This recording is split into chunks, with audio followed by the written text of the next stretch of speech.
Assalomu alaykum do'stlar. Bugun sizlar bilan balansirovka qilishni o'rganamiz. Bugun bizga kelgan mashina Gentra mashinasi. Egasini aytishi bo'yicha rulim qaltirayapti.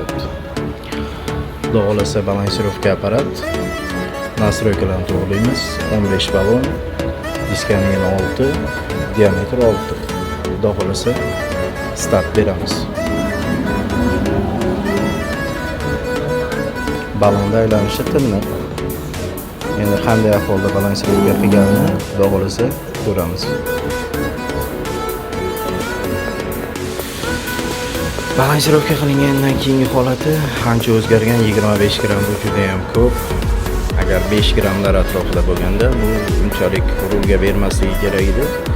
Xadovidan chiqish kerak edi aybi, lekin bu balansirovkadan bo'lishi kerak.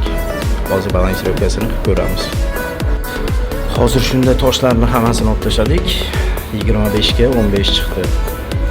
25 gramm bo'lsa, ballonni mana shu tepa qismiga yopishtiriladi. Balansirovka toshlarini yopishtirdik, xudo xolasa. Hozir natijani ko'ramiz.